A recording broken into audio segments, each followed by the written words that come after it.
Türkmenistanyň bir näçe regionda koronavirus keteliniň täze ýagdaýlary ýene köpelýär.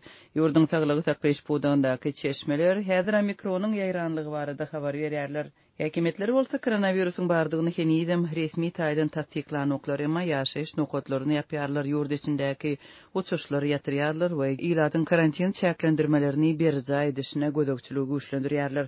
Aşgabatda häzir hasaba durmadyklara paýtagta barmak gadagan edilýär. Welaýatlarda ähli ýollar petiklenýär we etraplar arasyndaky hereket çäklendirilýär. Ýurdun içinde uçar gatnawy günde bir gede geçenli adaldyldy.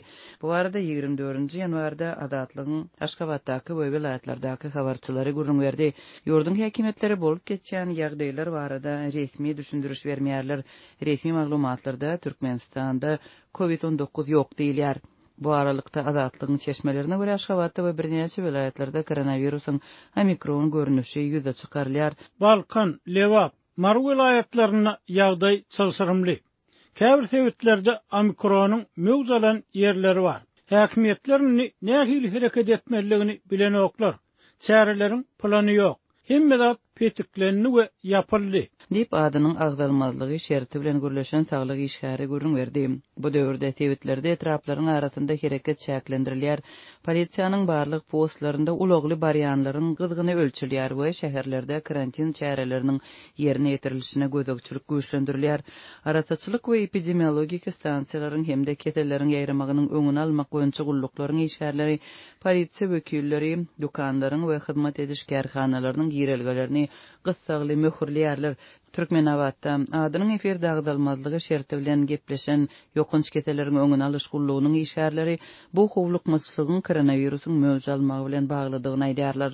Sanitariya epidemiologiya gullugynyň bir işgäri hususanda ýa-ni ýakynda Istanbuldan ýörüýte uçarly gelen onlarça ýolagçyda koronavirusyň tapylandygyny görüň berdi. 15-nji ýanwarda akşam Türkmen howa ýollarynyň Boeing 777 uçarynda 250 töweregi ýolagçy Türkiýeden Türkmenistana barypdy.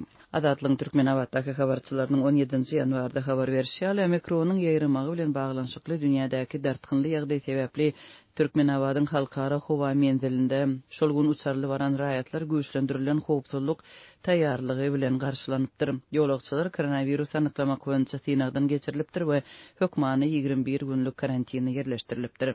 Türkmenistan 15-nji ýanwarda pandemiýanyň başyndan bäri 3-nji gulplama girdi. Ýurtda bazarlar, sowda merkezleri, hyzmat puwdagyna degişli kärhanalar, diýinjaliş we tomoşa dethalary ýapyldy. Bazarlaryň ýapyk duran wagtynda häkimetler düzgün bozonlary anyklap jerime salmak işini berza edýärler. Adatlyň Türkmenabatdaky habarçysynyň sözlerine görä yerli mal bazarynda awtologdan mal satmaga tynanşýanlara jerime salynýar. Mekteplerde jerime salmak çäreleri hem köpelýär. Eger okuwçy ýa-da mektep işgäri maskasyz tutulsa, direktora jerime salynýar. Sebetiň ähli edaralaryna girelgelerde dezinfeksiýa jamlary oturdyldy we girýänleriň gyzgyny barlanýar. Jemgyýetçilik transportynda daşamagy ruhsat berilen ýolagçylaryň sany azaldylýar. Bu barada hem Lewapdaky habarçymyz gurrun berdi. Marda hem şoňa meňzeş ýagdaý dowam edýär. Gulplama sebäpli ýylatyň epesli bölegi ýene-de girdeji çeşmelerini ýitirdi. Bir kadagançylyklaryň we ulag gatnawynyň çäklendirilmeginiň çäginde bir kanun ulag hyzmatlaryna isleg artýar. Adatlyň habarçysynyň sözlerine görä, hususy taksileriň bahasy ýokarlanypdyr. Hususan da Mardan Aşgabat şäherine bir taraplaýyn gitmek üçin adam başyna 1200 manat tölemeli bolýar.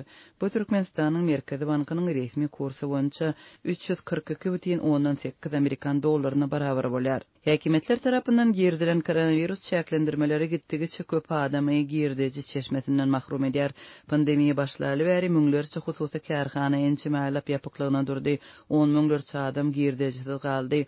Bu döwürde döwlet edaralary we kärhanalar işgär sanyny azaltdy ýa-da işgärlerini tölenmedik ruhsata iýerdi.